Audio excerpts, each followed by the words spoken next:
Yeah, so let's move on to some of the more common herbs that you find in most herb gardens. Sage. This is an evergreen shrub. It's not a herbaceous plant like the sorrel or the Scots lovage, so it grows into a bush and it keeps its leaves all year round. It grows about 3 feet high and 3 feet in diameter, so give it plenty of space. Put it at least 2 feet away from any other plants, and then they won't crowd each other. And this is important because you want free airflow around the individual plants so that they keep their flavor and their shape and they don't dominate any other plants in the locality. So sage, what would you use sage for? You can make tea with it. Our favorite is sage plus rosemary.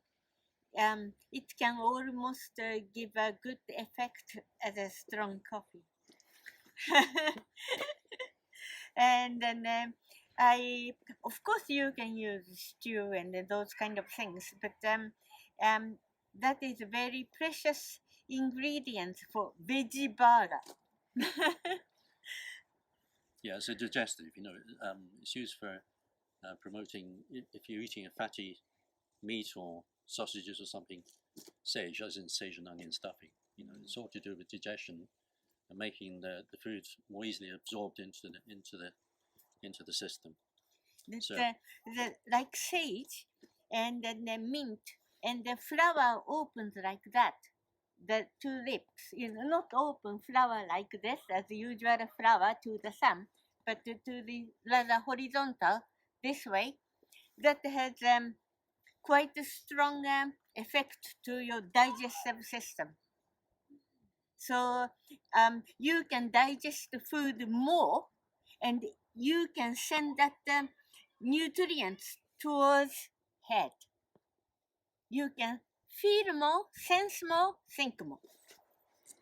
So that some people say, so sage is that name came from old folks who are very clever, called sage, and then so good memory, wise memory. Yeah, the other one that's good for memory is rosemary. Rosemary is for remembrance. So we drink quite a lot of fresh herb teas in the wall garden at Poyntzfield on the Black Isle. We put sage flowers and rosemary into a cup, a pot, and make an infusion, and then drink that, especially in the spring, so we can remember the names of the plants.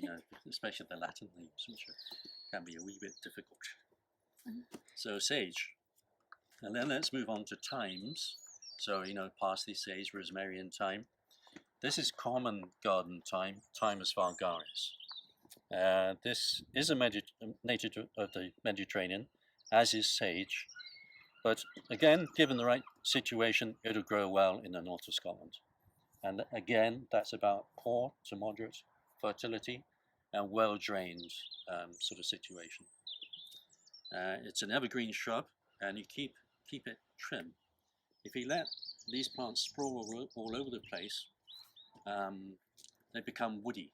The plants like to be kept clipped, and of course, if we enjoy using herbs in our kitchen, you're cutting them anyway. But if for some reason they grow more than you can use, keep them clipped. Give them a good haircut, and you do that after flowering in late July, early August. Moving on from the common garden thyme, which contains natural antiseptics. Do you want to say something about thymes in foods? Thymes in food. I like to use thyme in cooking when I use fish. It really gives you grip to the taste. And then I don't know, like fish soup, fish cake, those kind of things. It is very good. Oh, and then if you make garlic butter and things like that, you chop that fine and put that in together with garlic. It's very nice. Yeah, you can also make if you're into making medicines out of plants, this makes a lovely syrup, which keeps coughs and colds away in the winter. I think the local herbalist, Mr. Lamb, who, by the way, was the only herbalist in the north of Scotland when we started in 1976. And so it's wonderful that he's still on the go here in Thurso. And I think he makes a lovely thyme syrup. Well, I don't want to take trade away from the local herbalist, but you could do it yourself at home quite easily, without going into details, of course. And let's move on to lemon thyme, Thymus citriodaris. This is similar to garden thyme, but a wonderful lemon scent and flavor. And this goes well in soups, salads, herb butters, all sorts of things. Herb teas. If you're into herb teas and you want a lemon tea, this is absolutely wonderful.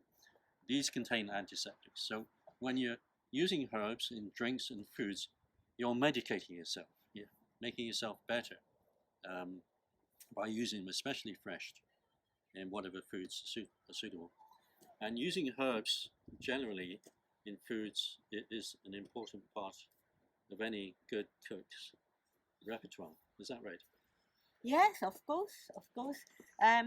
Herbs make food more interesting to digest, and then the herbs have essential oils, which is rich with hydrogen.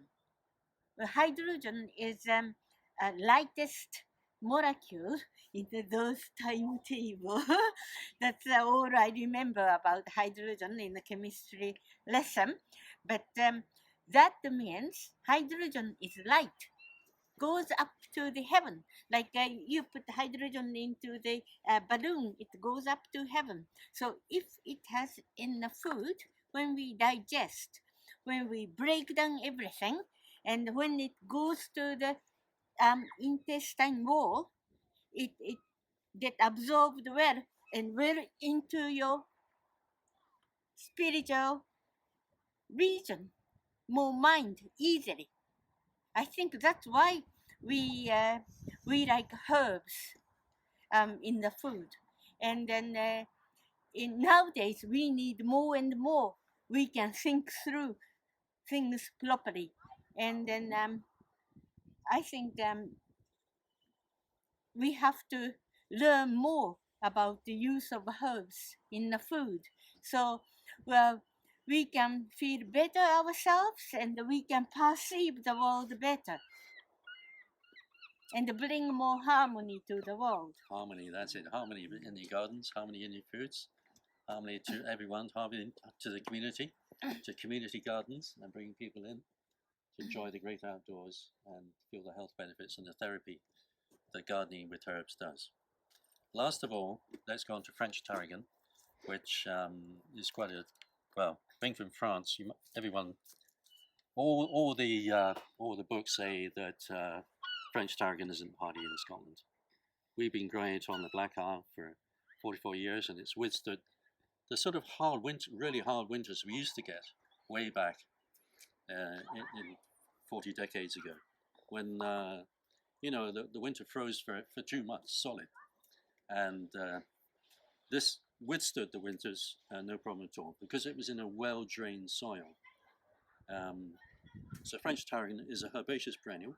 That means it grows up in the season and then dies down at this time of year in the autumn.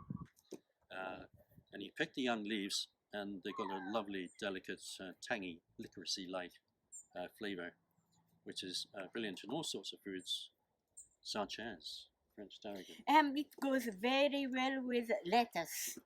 So add to the salad. That is one thing.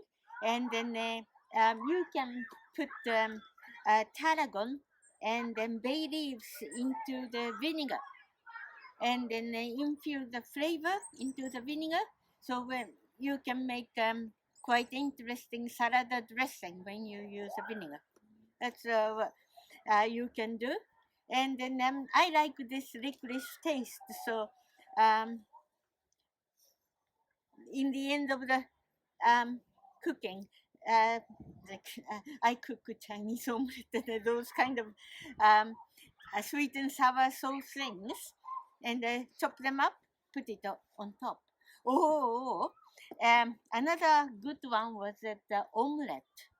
I chopped it up in the egg, and then I especially like with fried mushrooms, set aside, and make omelette, and put that mushroom back, grated cheese in, and finish that. You know, the egg with the tarragon in. Very nice. Delicious. It's easy, but very nice. Irresistible.